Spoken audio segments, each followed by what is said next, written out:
വേണമെങ്കിൽ ഒരു വാർത്ത വന്ന് കേട്ടോളൂ. എന്ത് വാർത്ത? ഒരു കൗതുക വാർത്ത.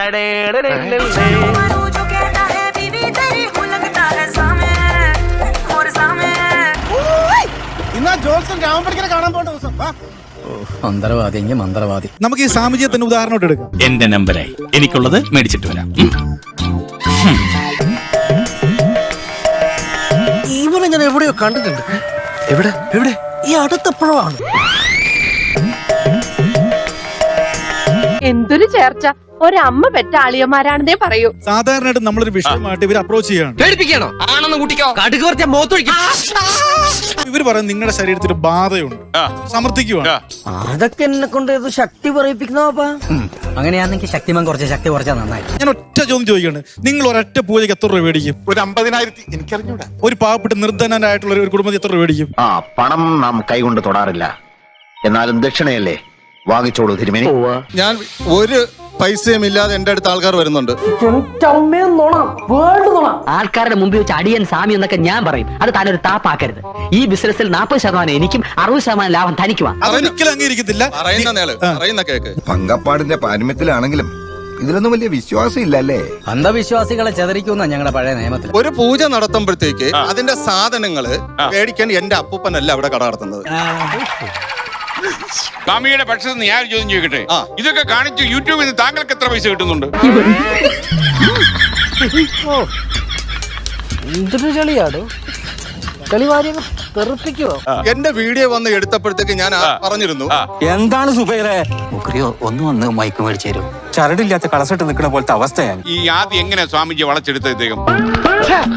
ഞാൻ അത്രക്കാരനല്ല സാർ, എന്നെ കാണരുത്. അല്ല എന്നെ വളയ്ക്കാൻ പറ്റില്ല. ഇല്ല, ഞാൻ അത്രക്കാരൻ ഇല്ല, ഞാൻ ഇയാള് വളച്ചതാ. ഇല്ല, ഞാൻ ഇയാള് വളച്ചതാ. ഇങ്ങനെയാണെങ്കിൽ ഞാൻ കളിക്കല്ല. ഞാൻ നേരെ ചിറാപുഞ്ചിയിൽ പോയി മണം വിൽക്കാൻ പോണു. നിങ്ങൾ എന്ത് വെറുപ്പിക്കല, ഭയങ്കര വീട്ടിലാണല്ലേ. സ്വാമിയുടെ അടുത്ത് അങ്ങ് സംസാരിച്ചിട്ട് ഒറ്റ കാര്യം, സ്വാമി ഹലോ, കുറെ നാളായല്ലോ കണ്ടിട്ട്, എവിടെയായിരുന്നു? തന്നാരും വിളിച്ചില്ല. വിളിച്ചു തന്നെയല്ലേ താ കേൾക്കണത്. എങ്ങനെയാ ആവശ്യത്തെ കാര്യങ്ങൾ ഇടപെടുത്താ? അല്ലല്ല, ഞാൻ ചോദിക്കട്ടെ, എന്റെ ഒരു വീഡിയോ കൊണ്ട് എത്ര ക്ലയന്റ് കിട്ടി? ഞാൻ വരാം അങ്ങോട്ട്. ഞാൻ വരാം അങ്ങോട്ട്. അങ്ങോട്ട് എവിടെ ഇരിക്കും? വീഡിയോ ഒക്കെ എടുത്ത് അവിടെ വന്നിരുന്നിട്ട് ഞാൻ പറഞ്ഞു എന്റെ നമ്പർ കൊടുക്കണം. സ്വാമിയെ പോലെ സ്വഭാവ ശുദ്ധിയുള്ള ഒരാള് പറയുന്നത് അക്ഷരം പ്രതി കേട്ട് മനസ്സിലാക്കിക്കൊള്ളണം. പിന്നെ ഒറ്റ കാര്യം, അല്ല ഈ 24ന്റെ ഫ്ലോറിൽ വരാൻ ഒരു കാരണം എന്താ? പറയട്ടെ, ഞാൻ സ്വാമിജിയുള്ള പ്രശ്നം തീരട്ടാ. ഇനി ഇതുപോലെ കാണിക്കൂ.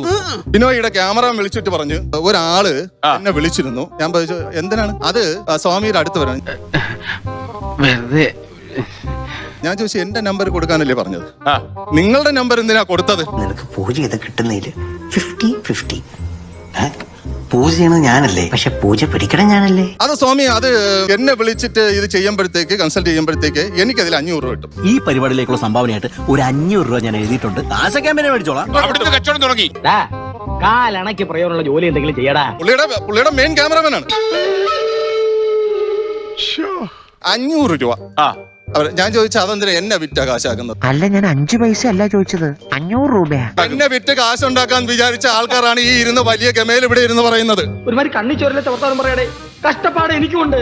ഈ വീഡിയോയിലിരുന്ന് പറയുന്നത്. ചുമ്മാ ശരി, 500 ഉറപ്പിച്ചോ. ഞാൻ ഉറപ്പിച്ചില്ലെങ്കിലോ? മനുഷ്യൻ ഇത്ര ആക്രാന്തം പാടില്ല. ഇതുകൊണ്ട് ആര് രക്ഷപ്പെട്ടില്ലേ? ഇതുകൊണ്ട് ആര് രക്ഷപ്പെട്ടു? ഈ അടുപ്പിൽ ഊതുന്നവന്റെ ആസനത്തിൽ ഊതരുത്. അപ്പൊ നിനക്ക് കാര്യം അറിയാം. ഞാൻ അണ്ണനെ പറ്റി കുറച്ച് ഇല്ലാത്തതൊക്കെ പറഞ്ഞിട്ടുണ്ട്. വെറുതെ പൊക്കി അടിക്കാൻ വേണ്ടി കൈന്നിട്ട് കാച്ചി. എന്താ പറഞ്ഞു പിടിപ്പിച്ചിരിക്കുന്നത്? താങ്കൾ ഇന്ന് വരെ ഒരിക്കലും എന്നെ രക്ഷപ്പെടുത്തില്ല. സാക്ഷാൽ പരമേശ്വരൻ. നീ എന്തിനാ ഈ ആവശ്യമില്ലാത്ത കാര്യമൊക്കെ പറയാൻ പോകുന്നു? എന്റെ വീട്ടിൽ വന്നാൽ എനിക്ക് ഒരു റൂമേ ഉള്ളൂ. അതിനൊന്നും ഇല്ലേ? ഞാൻ എന്റെ ഭാര്യയും കൂടെ അവിടെ ഒരു റൂമിനകത്താണ് കഴിയുന്നത് വർഷങ്ങളായിട്ട്. ഞാൻ എന്റെ ഭാര്യയും കൂടെ അവിടെ ഒരു റൂമിനകത്താണ് കഴിയുന്നത് വർഷങ്ങളായിട്ട്. എന്താ ഞാൻ പറഞ്ഞ വല്ല കറക്റ്റ് അതാണ് വേണ്ടത്. അത് ശരി, ഞാൻ ഇത്രയും പറഞ്ഞിട്ട് ഇവിടെ ആർക്കും ഒരു ഞെട്ടലും വിഷമമൊന്നും ഇല്ലല്ലോ അളിയാ.